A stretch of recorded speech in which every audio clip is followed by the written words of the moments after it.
Yesterday, we looked at the Eagles' defense after really the first and second waves of free agency. Anything done now? Although there are some high-profile guys out there still, Jadeveon Clowney, Cam Newton, Jameis Winston.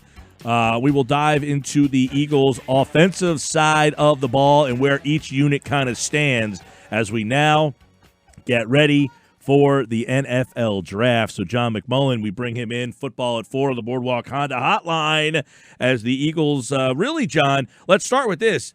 Are you surprised they made not one offensive move in free agency?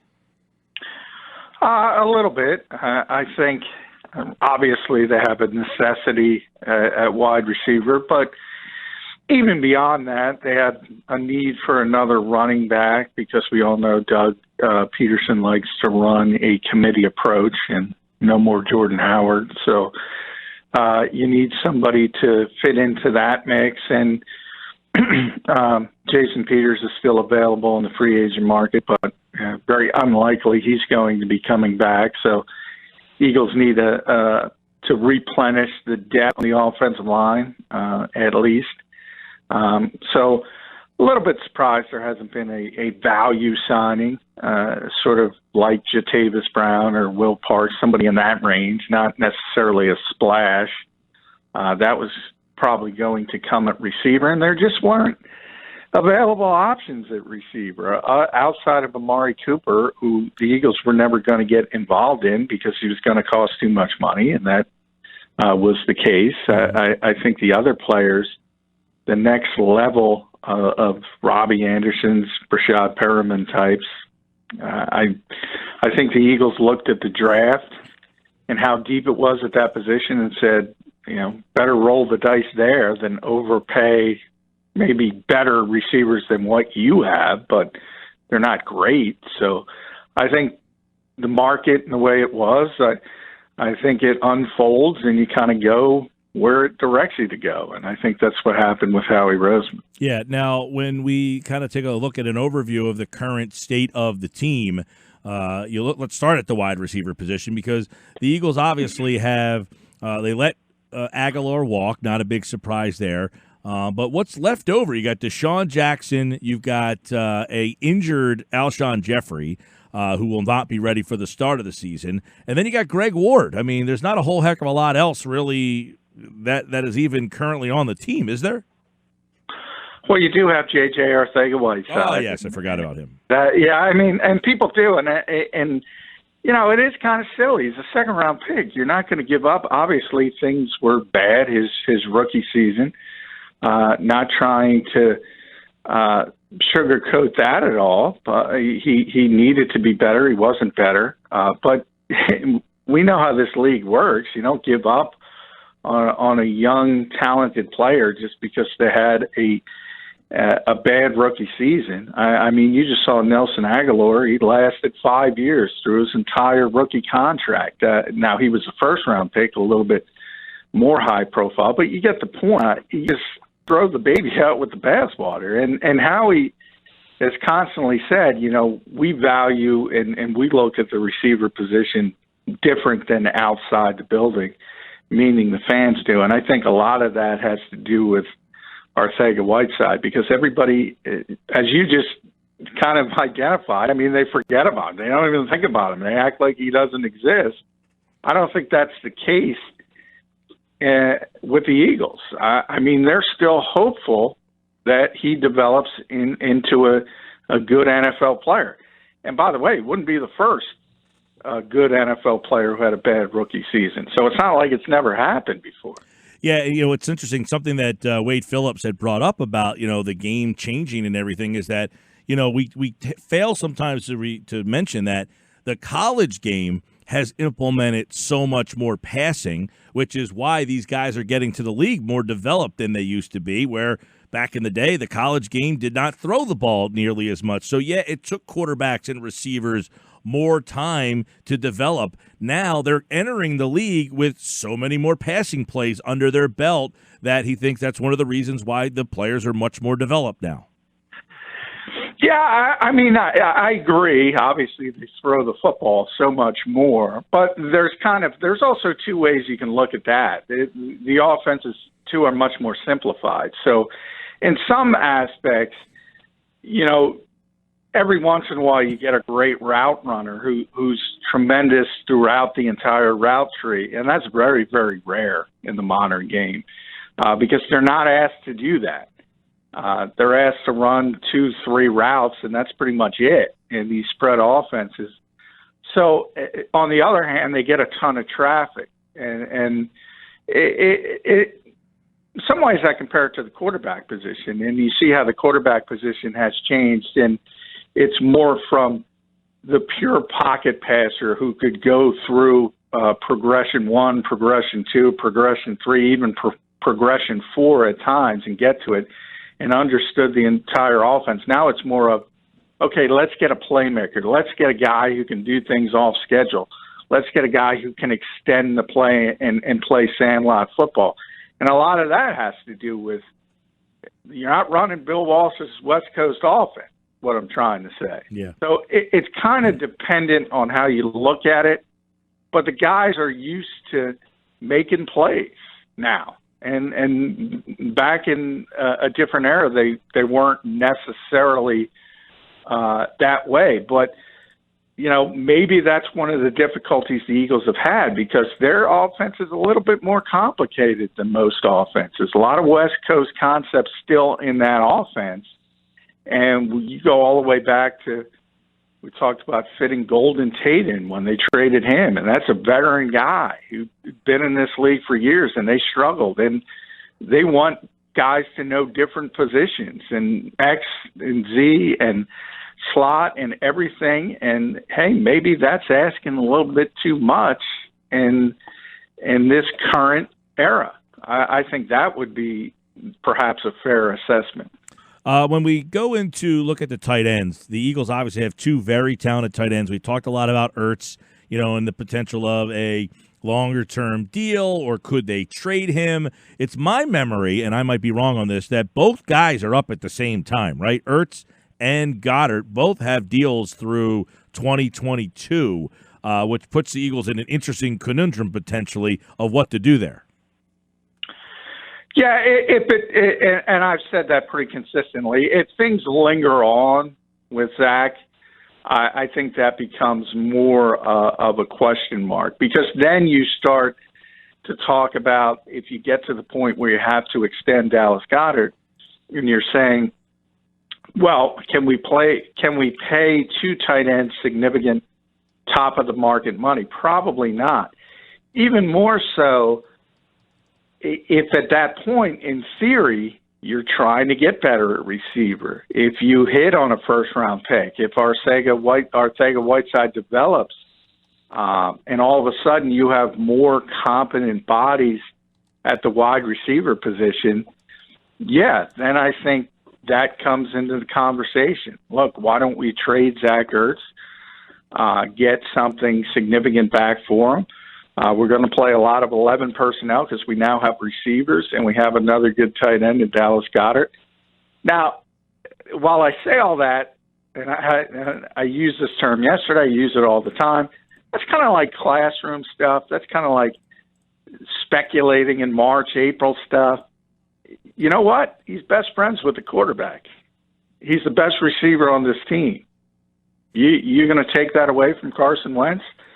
So that's what puts into the equation. Everyone who talks about the draft or trades, they don't put the human effect in the equation.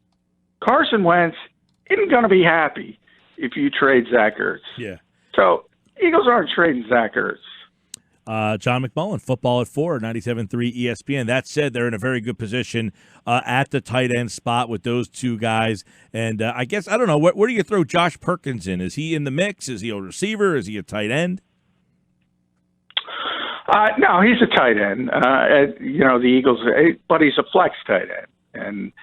And he's not in line. He's not going to be a Y back. He's not going to be Mark Bavaro. He's not going to be asked to block defensive ends.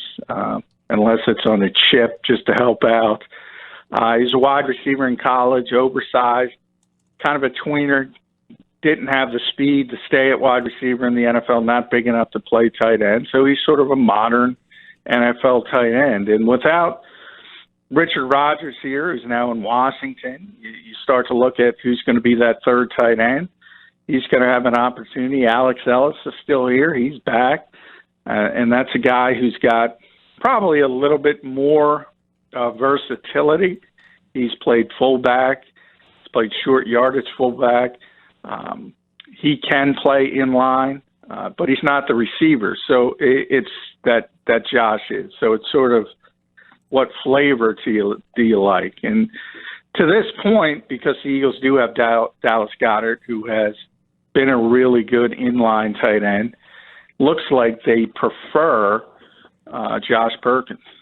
Let's go to running back, John, where it's interesting. We were talking earlier about, what kind of guy they could go get in terms of either free agency or the draft. That is the in-between guy of Miles Sanders and Boston Scott, because we imagine those two players are going to be on the roster. They like both of those guys, but they have vastly different skill sets. Sanders is kind of a versatile, do-it-all type of guy, where Scott is probably a more, outside the tackles, and, he can get that little short yard if you want him to, but catching the ball out of the backfield. So do they go and get the LeGarrette Blount type on one end, or do they get the guy who's kind of in the middle of Sanders and Boston Scott?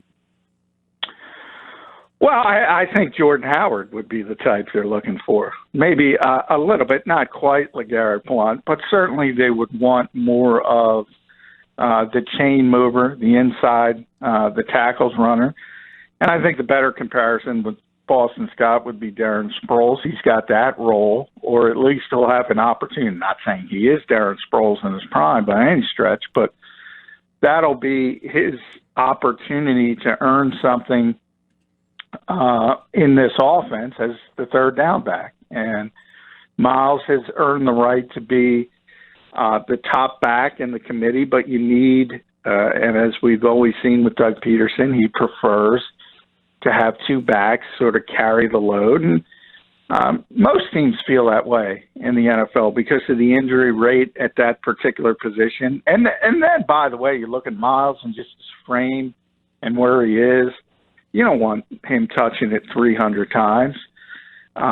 So they need that second complementary back, and you'd prefer the Thunder to Miles Sanders Lightning. You always want a change-up. So for the Eagles, because of what Miles Sanders is, they would prefer the inside the tackle type as that complement. Yeah, the running back spot's going to be interesting to see if they just kind of, find a guy in the draft, as we know you can, 5th round. Hey, you're going to get 6 to 8 carries a game. That's going to be your role. And the Eagles can probably get away going that route. Or, a guy like Devonta Freeman. Is he a attractive veteran player that you can kind of trust? And we know that the injury problems at running back that this team has had over the last couple of years, too, that it would be – and Freeman's had his own injury problem, so I don't know that he's the perfect guy. But he's one guy that I would be like, all right, he is a bona fide player that could help you.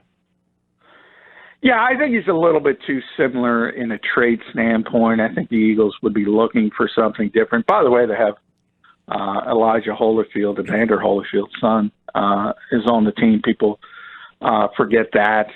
So he'll be thrown in the mix as well. But you mentioned you can find running backs. That's just how the NFL believes and thinks about that position. And you can find the running backs up and down the draft board into the later rounds of the draft. Certainly complimentary guys who you aren't expected to carry the load. And I think they would rather go in that direction because at this stage, they're at the point where they want to get younger. We talked about that. They want to get more cost-effective because the Carson Wentz contract is kicking in. And that points to rookie contract. And if you hit on a running back, say in the mid-rounds of the draft, you got that guy in a cost-effective fashion for 4 years. Now, what you can't do is draft Donnell Pumphrey. And the Eagles did that. But if you look at that draft as a whole, and you see some of the other running backs around the league, how deep that draft was at that position, you can find guys. You just got to evaluate correctly. All right, John McMullen, let's look at the opportunity at offensive line and see what's there, because the only real change is obviously Dillard. I mean, Sayamala's back, Kelsey's back, Brooks is back, Lane Johnson is back, but is changing Andre Dillard and Jason Peters enough to kind of make this from one of the better lines in the league to now a question mark? No, I still think because of the strength elsewhere. I mean, you're talking about Brandon Brooks is coming off another injury, but this one isn't nearly as significant as the Achilles, so the Eagles expect him back at 100%. And you're talking about, if Quentin Nelson didn't exist, that might be the best right guard in the league. You might have the best right tackle in the league. Kelsey's still in the conversation of being the best center in the league.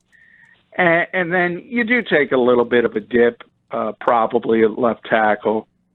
And Sayamalu's always been regarded as sort of the runt of the litter, but is still a solid starter. He's developed into a solid starter. The hope is Andre Dillard and his athleticism and his ceiling as a player, 2-3 years from now, he replaces Jason Peters as a top 10 left tackle. So I think it's fair to expect some slippage on the left side, but I think the bigger issue from the Eagles' perspective is the depth that they've lost, because not only was Halapoulivaati Vaitai signing with Detroit, he's no longer there. You can't count on him. But Dillard is now a starter. He's not a backup. So, and then the interior backups, which they can move, say, Amalu to center if, say, Jason got hurt. So you can do some things. But Jeff Stoutland has always said he doesn't like moving parts in games. So he would prefer to have legitimate backups. And I think Matt Pryor's fine. He proved himself a little bit at guard, and he could probably, because of his size, hold up at right tackle. But I do think they need the Stefan Wisniewski type interior backup, the guy who can play all three positions, center, both guard spots pretty seamlessly. And those guys are more difficult to find than people realize. And it's usually veteran players. So maybe the Eagles have a cost-effective option in mind at a veteran minimum that's still on the market, but it's going to be difficult to find that guy. Yeah, and the one thing, I guess, with no OTAs and no mini camps and all that stuff is how teams are going to build rosters where younger guys may have got opportunities, but if you haven't seen a lot of the younger guy, do you trust them as much to keep them as you would in years past? And that veteran guy that usually gets cut come training camp, maybe he sticks around longer. Yeah, and they've also changed the rules a little bit from the CBA. They have a couple veteran slots to help those types of players that maybe would have gotten cut for a younger option in the past, trying to give them an easier path to earning a roster spot. So, yeah, I mean, if there's any year you're going to default to more of the veteran guy, it's probably going to be this one, because it's evident there's not going to be an off season from an on-field perspective. So everything's going to be virtual. And if everything does kick off in training camp, I think is the hope for most around the league, that's not a lot of time for rookies to get ready, because those off-season workouts, I mean, there's no pads, so I don't want to overrate it to that degree. You can't hit, none of that. But what everyone was able to do and accomplish is install the offense and the defense for the younger players and get them moving from the mental standpoint. And you can talk about Zoom or Skype or FaceTime or whatever you want to talk about. It's tough to remain engaged at the same type of level as if you're in the building with your peers, with your coaches. And so I do think it's going to be more difficult for younger players than people realize. All right, the last spot would obviously be quarterback, and we know Carson Wentz is fine.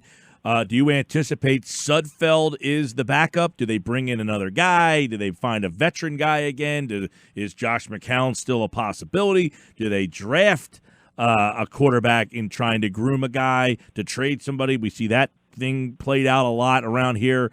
So how do you kind of see the quarterback spot with where we are as the calendar turns to April? Yeah, I mean, Doug has been pretty consistent since he's been here. He prefers a backup quarterback who's had extensive playing time, and that obviously hurts Nate Sudfeld. Then you look at it from the contract standpoint. Nate actually is making less money this year than he was last year to come back. So it's not like they've committed to him from that standpoint. So I do think, Josh McCown tore his hamstring in the playoff game, but he said he wants to play. There's no use. He's not healthy. Obviously, there's no off season anyway. So I think they might revisit that later in training camp when things hopefully get going. As I mentioned, he could be back as the backup.